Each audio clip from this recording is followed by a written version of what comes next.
ಭಾವನಾತ್ಮಕ ಕಾರ್ಯಕ್ರಮದ ನೇತೃತ್ವವನ್ನು ವಹಿಸಿರ್ತಕ್ಕಂಥ ದಾವಣಗೆರೆ ಜಿಲ್ಲಾ ಬಿಜೆಪಿ ಘಟಕದ ಅಧ್ಯಕ್ಷರಾದಂಥ ಮಾನ್ಯ ರಾಜಶೇಖರ್ ನಾಗಪ್ಪನವರೇ, ನಮ್ಮೆಲ್ಲರ ನೆಚ್ಚಿನ ನಾಯಕರು, ಮಾಜಿ ಸಚಿವರು ಮತ್ತು ಸಮಾಜದ ಹಿರಿಯರು ಆದಂಥ ಸನ್ಮಾನ್ಯ ಶ್ರೀ ಎಂ ಪಿ ರೇಣುಕಾಚಾರ್ಯ ಅವರೇ,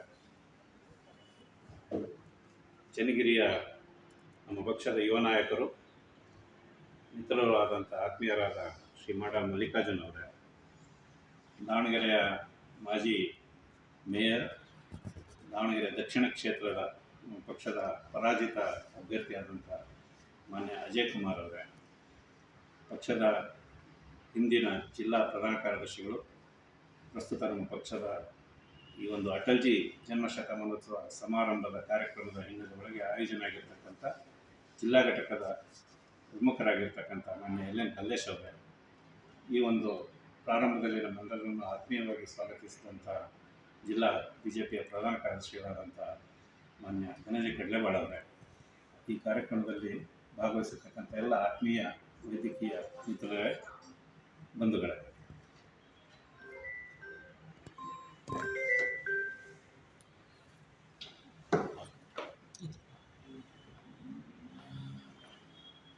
ಈ ವರ್ಷ ನಮಗೆಲ್ಲ ಗೊತ್ತಿರೋ ಹಾಗೆ ಭಾರತ ಕಂಡಂಥ ಅಪರೂಪದ ರಾಜಕೀಯ ನೇತಾರ, ಪ್ರಬುದ್ಧ ರಾಜಕಾರಣಿಯಾದಂಥ, ರಾಜನೀತಿಜ್ಞರಾದಂಥ, ಅಜಾತ ಶತ್ರು ಅನ್ನುವ ಮಾತಿಗೆ ಅನ್ವರ್ಥವಾದಂಥ ವ್ಯಕ್ತಿತ್ವವನ್ನು ಹೊಂದಿದ ಮಾಜಿ ಪ್ರಧಾನಿಗಳಾದಂಥ ನಮ್ಮ ಪಕ್ಷದ ವರಿಷ್ಠ ನಾಯಕರಾದಂಥ ಶ್ರೀ ಅಟಲ್ ಬಿಹಾರಿ ವಾಜಪೇಯಿ ಅವರ ಜನ್ಮ ಶತಮಾನೋತ್ಸವ.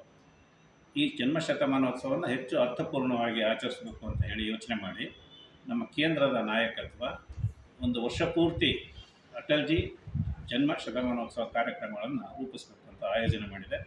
ಅದರ ಹಿನ್ನೆಲೆ ಒಳಗೆ ಕರ್ನಾಟಕದಲ್ಲೂ ಕೂಡ ಒಂದು ತಂಡವನ್ನು, 12 ಜನ ತಂಡವನ್ನು ಮಾಡಿದ್ದಾರೆ. ನಾವು ಪ್ರತಿ ಜಿಲ್ಲೆಯಲ್ಲೂ ಕೂಡ 4 ಜನ ಪ್ರಮುಖ ಕಾರ್ಯಕರ್ತರ ತಂಡ ಮತ್ತು ಜಿಲ್ಲೆಯಲ್ಲಿ ಮಂಡಲಗಳಲ್ಲಿ 3 ಜನ ಮಂಡಲ ಅಧ್ಯಕ್ಷರ ನೇತೃತ್ವದಲ್ಲಿ ತಂಡವನ್ನು ನಾವು ರಚನೆ ಮಾಡಿದ್ದೇವೆ. ಈ ಸಂಘಟನೆಯ ಸ್ವರೂಪದ ಹಿನ್ನೆಲೆ ಒಳಗೆ ಈ ಕಾರ್ಯಕ್ರಮಗಳು ತುಂಬ ಯಶಸ್ವಿಯಾಗಿ ನಡೀತಾ ಇದ್ದಾವೆ. ಮತ್ತು ನಮಗೆಲ್ಲ ಬಹಳಷ್ಟು ಸಂತೋಷ ಕೊಡುವಂಥ ಸಂಗತಿ ಅಂದರೆ 15 ದಿನದ ಕೆಳಗಡೆ ನಡೆದಂಥ ಒಂದು ವೆಬೆಕ್ಸ್ ಮೀಟಿಂಗಲ್ಲಿ, ಅಖಿಲ ಭಾರತ ಮಟ್ಟದ ವೆಬೆಕ್ಸ್ ಮೀಟಿಂಗಲ್ಲಿ ಮಾನ್ಯ ಅರುಣ್ ಕುಮಾರ್ ಅವರು, ನಮ್ಮ ಅಖಿಲ ಭಾರತ ಪ್ರಧಾನ ಕಾರ್ಯದರ್ಶಿಗಳು, ವಿಶೇಷವಾಗಿ ಅಟಲ್ಜಿ ಜನ್ಮ ಶತಮಾನೋತ್ಸವ ಕಾರ್ಯಕ್ರಮವನ್ನು ನೋಡಿಕೊಳ್ಳೋ ದೃಷ್ಟಿಯಿಂದ ಜೋಡಿಸಿದ್ದಾರೆ. ಅವರು ತೆಗೆದುಕೊಂಡಂಥ ಎಲ್ಲ ರಾಜ್ಯಗಳ ವೆಬೆಕ್ಸ್ ಮೀಟಿಂಗಲ್ಲಿ ವರದಿಗಳನ್ನು ಕೇಳಿದ ನಂತರ ಅವರು ಹೇಳಿದಂಥ ಮಾತು, ಕರ್ನಾಟಕದ ತಂಡ ತುಂಬ ಚೆನ್ನಾಗಿ ಯಶಸ್ವಿಯಾಗಿ ಇದನ್ನು ನಡೆಸ್ಕೊಡ್ತಾ ಇದ್ದಾರೆ, ಬಹುತ್ ಬಹುತ್ ಬಧಾಯಿ ಹೋ ಅನ್ನೋ ಮಾತನ್ನು ಅವರು ಕರ್ನಾಟಕದ ನಮ್ಮ ತಂಡಕ್ಕೆ ಹೇಳಿದರು. ಮಾತ್ರ ಅಲ್ಲ, ಉತ್ತರದ ರಾಜ್ಯಗಳವರಿಗೆ ಅವರು ಹೇಳಿದರು, ಆಪ್ ದೇಖಿಯೇ ಕೈಸೆ ಹೋ ಕಾಮ್ ಕರ್ ರಹೆ, ಆಪ್ ಉನ್ಸೆ ಪ್ರೇರಣಾ ಲೀಜಿಯೇ ಅನ್ನೋ ಮಾತನ್ನು ಕೂಡ ಹೇಳಿದರು. ಅದು ನಮಗೆಲ್ಲ ಬಹಳಷ್ಟು ಮನಸ್ಸಿಗೆ ಮುದ ಕೊಟ್ಟಂಥ, ಖುಷಿ ಕೊಟ್ಟಂಥ ಸಂಗತಿ. ಇದಕ್ಕೆ ಕಾರಣ ಆಗಿದ್ದು ಅಂತ ಹೇಳಿದರೆ, ಕೇವಲ ಒಂದು ತಂಡ ಮಾತ್ರ ಅದನ್ನು ಮಾಡೋಕ್ಕೆ ಸಾಧ್ಯ ಇಲ್ಲ. ಸನ್ಮಾನ್ಯ ರಾಜ್ಯ ಅಧ್ಯಕ್ಷರಾದಂಥ BY ವಿಜಯೇಂದ್ರ ಅವರ ನೇತೃತ್ವದಲ್ಲಿರ್ತಕ್ಕಂಥ ನಮ್ಮ ಮಾತೃ ಸಂಸ್ಥೆ ಪೇರೆಂಟ್ ಬಾಡಿ ಮತ್ತು ಎಲ್ಲ ಜಿಲ್ಲೆಗಳಲ್ಲೂ ಕೂಡ ಮಾನ್ಯ ಜಿಲ್ಲಾ ಅಧ್ಯಕ್ಷರುಗಳ ನೇತೃತ್ವದಲ್ಲಿರ್ತಕ್ಕಂಥ ನಮ್ಮ ಪೇರೆಂಟ್ ಬಾಡಿಯವರು ಮತ್ತು ಎಲ್ಲ ನಮ್ಮ ಹಿರಿಯರು, ನಮ್ಮ ಜಿಲ್ಲೆ ಒಳಗೆ ಮಾನ್ಯ ರವೀಂದ್ರನಾಥ್ ಅವರು ಇರ್ಬೋದು, ರೇಣುಕಾಚಾರ್ಯ ಇರ್ಬೋದು, ಈ ರೀತಿ ನಮ್ಮೆಲ್ಲ ನಮ್ಮ ಮಾಡಾಳು ವಿರ್ಪಣ್ಣವ್ ಇರ್ಬೋದು, ಮಾಡಾಳು ಮಲ್ಲಿಕಾರ್ಜುನ್ ಇರ್ಬೋದು, ಎಲ್ಲ ನಮ್ಮ ಪ್ರಮುಖರು ಕೂಡ ನಾವು ಸಹಕಾರ ಕೊಟ್ಟಿರೋದ್ರಿಂದ ಈ ಒಂದು ಕಾರ್ಯ ಇಷ್ಟೊಂದು ಯಶಸ್ವಿಯಾಗಿ ನಡೀತಾ ಇದೆ ಅಂತ ಹೇಳಿದ್ರೆ ತಪ್ಪಾಗಲಾರ್ದು. ಮತ್ತು ಕಾರ್ಯಕರ್ತರ ಪರಿಶ್ರಮ, ಇದರೊಳಗೆ ಪ್ರತಿಯೊಂದು ಹಂತದಲ್ಲೂ ಕೂಡ ಕಾರ್ಯಕರ್ತರು ಜೋಡಿಸ್ಕೊಂಡು ಇದನ್ನು ಯಶಸ್ಸು ಮಾಡೋದ್ರೊಳಗೆ ಸಹಕಾರವನ್ನು ಕೊಡ್ತಾ ಇದ್ದಾರೆ. ಮತ್ತು ಇದಕ್ಕೊಂದು ವಿಶೇಷ ಕಾರಣ ಅಂತ ಹೇಳಿದರೆ, ಅಟಲ್ಜಿಯವರ ಹೆಸರಿನೊಳಗೆ ಎಲ್ಲರೂ ಪಕ್ಷಾತೀತವಾಗಿ ಎಲ್ಲ ಪಕ್ಷದವರು ಗೌರವಿಸ್ತಕ್ಕಂಥ ವ್ಯಕ್ತಿತ್ವ ಅಟಲ್ಜಿಯದ್ದಾಗಿದ್ದರಿಂದ ಎಲ್ಲರ ಸಹಕಾರದಿಂದ ಇದು ನಡೀತಾ ಇದೆ. ಈ ಸಂದರ್ಭದಲ್ಲಿ 1-2-3 ಘಟನೆಗಳನ್ನು ನಾನು ನೆನಪು ಮಾಡ್ಕೋಬೋದು ಅನ್ನೋದಾದರೆ, ಅಟಲ್ಜಿ ವ್ಯಕ್ತಿತ್ವ ಎಂಥದ್ದು ಅನ್ನೋದಕ್ಕೆ 1998ರಲ್ಲಿ ಬೆಂಗಳೂರಿನಲ್ಲಿ ವುಡ್ಲ್ಯಾಂಡ್ಸ್ ಹೋಟೆಲಲ್ಲಿ ಆಲ್ ಇಂಡಿಯಾ ನ್ಯಾಷನಲ್ ಕಾನ್ಫರೆನ್ಸ್ ಆಯಿತು, ಅಖಿಲ ಭಾರತ ರಾಷ್ಟ್ರೀಯ ಅಧಿವೇಶನ. ಆ ಸಂದರ್ಭದಲ್ಲಿ ನಾನು ಪ್ರಥಮ ಬಾರಿ MLC ಇದ್ದೆ ಮತ್ತು ರಾಜ್ಯ ಕಾರ್ಯದರ್ಶಿ ಇದ್ದೆ. ಆ ಸಮಯದಲ್ಲಿ ಮಾನ್ಯ ಯಡಿಯೂರಪ್ಪನವರು ರಾಜ್ಯಾಧ್ಯಕ್ಷರು.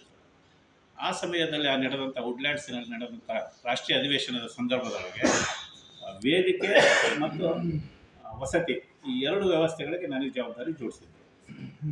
ಸೊ ಮೊದಲನೇ ದಿವಸದ ಕಾರ್ಯಕ್ರಮದಲ್ಲಿ ನಾವು ಏನು ಯೋಚನೆ ಮಾಡಿದ್ವು, ಮಾನ್ಯ ವೆಂಕಯ್ಯಜಿ ಅವರು ನಮ್ಮ ರಾಷ್ಟ್ರೀಯ ಪ್ರಧಾನ ಕಾರ್ಯದರ್ಶಿಗಳಿದ್ದರು, ನಮ್ಮ ರಾಜ್ಯದಿಂದ ರಾಜ್ಯಸಭಾ ಸದಸ್ಯರಾಗಿದ್ದರು. ಹಾಗಾಗಿ ವಿಶೇಷವಾಗಿ ಅವರು ಮತ್ತು ಅನಂತಕುಮಾರ್ ಅವರ ನೇತೃತ್ವದಲ್ಲೇ ಎಲ್ಲ ಯೋಜನೆಗಳಾಗ್ತಾ ಇತ್ತು. ಅಟಲ್ಜಿ ಅವರಿಗೆ ಮತ್ತು ಅಡ್ವಾಣಿಜಿ ಅವರಿಗೆ, ಅಟಲ್ಜಿ ಅವರು ಪ್ರಧಾನಿಗಳಿದ್ದರು, ಅಡ್ವಾಣಿಜಿ ಅವರು ಉಪ ಪ್ರಧಾನಿಗಳಿದ್ದರು, ಗೃಹ ಸಚಿವರು. ಹಾಗಾಗಿ ಆ ವೇದಿಕೆ ಸಭಾಂಗಣದಲ್ಲಿ ವೇದಿಕೆ ಏನಿತ್ತು ಅದರ ಹಿಂಭಾಗದಲ್ಲಿ 2 ವುಡ್ಲ್ಯಾಂಡ್ಸಲ್ಲಿ ಕುಟೀರಗಳಿದ್ವು, ಸಣ್ಣ ಔಟ್ಹೌಸ್ಗಳ ಟೈಪ್. ಒಂದನ್ನು ಪ್ರಧಾನಿಗಳಿಗೆ, ಒಂದನ್ನು ಉಪ ಪ್ರಧಾನಿಗಳಿಗೆ ಅಂತ ಡೆಸಿಗ್ನೇಟ್ ಮಾಡಿದ್ರು.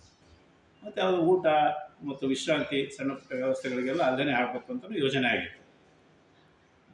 ಕುಶುಬಾಬು ಠಾಕ್ರೆ ಅವರು ರಾಷ್ಟ್ರೀಯ ಅಧ್ಯಕ್ಷರಿದ್ದರು. ಅವಾಗ ಒಂದು ಘಟನೆ ಹೇಗೆ ನಡೀತು ಅಂದರೆ, ಉದ್ಘಾಟನಾ ಸೆಷನ್ ಮುಗಿದ ಮೇಲೆ ಊಟಕ್ಕೆ, ಭೋಜನಕ್ಕೆ, ವಿಶ್ರಾಂತಿ ವಿರಾಮ ಬಿಟ್ಟಾಗ ನಾನು ವೇದಿಕೆಯಿಂದ ಕೆಳಗಿಳಿದು ಬಂದು ಓಡಾಡ್ತಾ ಇದ್ದಾಗ ವೆಂಕಯ್ಯಜಿ ಅವರು ಏನು ಹೇಳಿದ್ರು, ಕುಶುಬಾಬುಜಿ ಠಾಕ್ರೆ ಅವರು ನಮ್ಮ ರಾಷ್ಟ್ರೀಯ ಅಧ್ಯಕ್ಷರು, ಯಾರ ಜೊತೆಗೆ ಕಾರ್ಯಸಭೆ ಅವರು ಕಾರ್ಯಕರ್ತರ ಜೊತೆ ಮತ್ತು ಪ್ರಮುಖರ ಜೊತೆ ಮಾತಾಡ್ತಾ ಕೂತಿದ್ರು.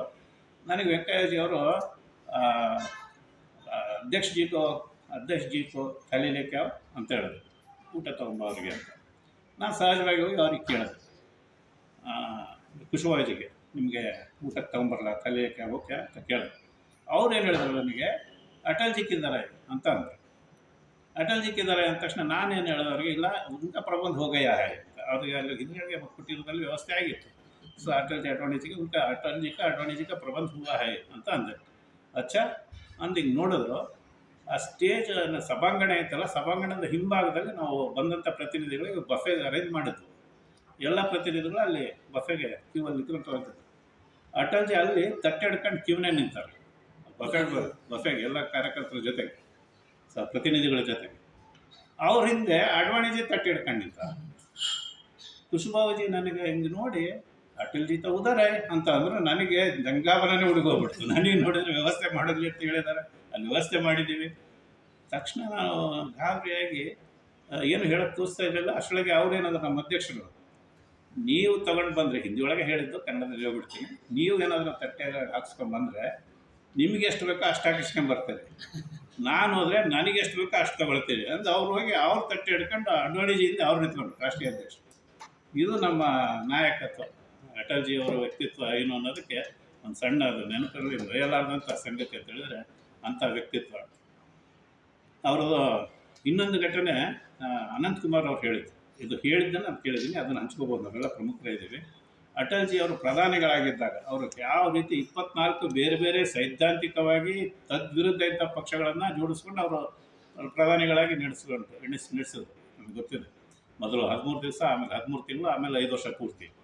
ಆ 13 ತಿಂಗಳ ಸಮಯದೊಳಗೆ 1999ರಲ್ಲಿ ಆವಾಗ ಒಂದು ದಿವಸ ಅಟಲ್ ಜಿ ಅವರು ಪ್ರಧಾನಿಗಳು, ಮಾನ್ಯ ಯಡಿಯೂರಪ್ಪನವರು ಮತ್ತು ಅನಂತಕುಮಾರ್ ಅವರು ಅಟಲ್ ಜಿ ಅವರ ಕಚೇರಿಗೆ ಹೋದ್ರು, ಪ್ರಧಾನಿಗಳ ಕಚೇರಿಗೆ ಹೋಗಿದ್ದಾರೆ. ಮಾತಾಡ್ತಾ ಕೂತಿದ್ರು, ಭಾಳ ಸೀರಿಯಸ್ ಆಗಿ ರಾಜ್ಯದ ವಿಷಯಕ್ಕೆ ಸಂಬಂಧಪಟ್ಟಂತೆ ಇಬ್ಬರು ಮಾತಾಡ್ತಾ ಇದ್ರಂತೆ. ಮಾತಾಡ್ತಾ ಇರ್ಬೇಕಾದ್ರೆ ಒಂದು ರೀತಿ ಬಿರುಗಾಳಿ ಬಂದಂತೆ, ಇದನ್ನು ಅನಂತಕುಮಾರ್ ಭಾಷೆ ನಾನು ಇಲ್ಲಿ ಉಲ್ಲೇಖ ಮಾಡ್ತಾ ಇದ್ದೇನೆ. ಬಿರುಗಾಳಿ ಬಂದಂತೆ ಬಾಗಿಲುಗಳ ಧಡಾರ್ ಅಂತ ಓಪನ್ ಮಾಡ್ಕೊಂಡು ಮಮತಾ ಬ್ಯಾನರ್ಜಿ ಅವ್ರು ಕೇಂದ್ರ ಸಚಿವೆ ಆಗಿದ್ರು, ಬಂದು ಅಟಲ್ ಜಿ ಮುಂದೆ ಕೂತ್ರಂತೆ. ಪಕ್ಕದಾಗ ಯಡಿಯೂರಪ್ಪರು ಇವರು ಕೂತಿದ್ರೆ ಪಕ್ಕದಲ್ಲಿ ಕುರ್ಚಿ ಎಳ್ಕೊಂಡು ಅಟಲ್ ಜಿ ಆಪ್ ಇಸ್ತೀಫಾ ದೋ ಅಂತ ಅಂದ್ರೆ ಸಿಟ್ಟಿನೊಳಗೆ. ಅನಂತಕುಮಾರ್ ಹೇಳಿದ್ದು ಎಷ್ಟು ಚೆನ್ನಾಗಿತ್ತು ಅಂದರೆ, ಯಡಿಯೂರಪ್ಪನವರು ಹೆಂಗೆ ನೋಡ್ತಾ ಇದ್ರು ಮಮತಾ ಬ್ಯಾನರ್ಜಿನ ಅಂತ ಅಂದರೆ, ಇವರು ಕೈ ಹಿಡ್ಕೊಂಡ್ರಂತೆ ಯಡಿಯೂರಪ್ಪನವ್ರ ಕೈ ಇಟ್ಟು, ಇಲ್ಲಾಂದ್ರೆ ಕೊಟ್ಟೆ ಬಿಡ್ತಿದ್ರು ಅವ್ರಿಗೆ. ಯಾವ ರೀತಿ ಅಟಲ್ ಜಿ ಏನಾದ್ರು ಇಲ್ಲಿದ್ರೆ ಅವತ್ತೇನು ಮಾಡ್ತಿದ್ರು ಅನ್ನೋ ರೀತಿ ಅವ್ರು ದುರ್ದು ನೋಡ್ತಾರೆ ಯಡಿಯೂರಪ್ಪ. ನಾನು ಅವ್ರಿಗೆ ಸಮಾಧಾನ ಮಾಡಿದೆ. ಇಷ್ಟೆಲ್ಲ ಎಕ್ಸೈಟೆಡ್ ಸಿಚುಯೇಷನ್ ಒಳಗೆ ಪ್ರಧಾನಿಗಳು ಅಚ್ಚಾ ಅಂದ್ರಂತೆ, ಅಂದು ಚಾಯ್ ಪಿಲಾವ್ ಅಂದ್ರಂತೆ. ಇವರಿಗೆ ಯಡಿಯೂರಪ್ಪ ಏನಪ್ಪ ಈ ಮನುಷ್ಯ ಏನು ಮಾಡೋಕ್ಕೈತಾರೆ ಅಂತ ಆ ಚಾ ತಗೊಂಬಂದಂತೆ ವೇಟರು, ಟೀ ಕೊಟ್ಟ. ಮಮತಾ ಟೀ ಕುಡಿದು ಇಟ್ಟು ದಡಾರಂತ ಎದ್ದು ಹೋಗ್ಬಿಟ್ರು, ಏನು ಮಾತೇ ಆಡಿಲ್ಲ.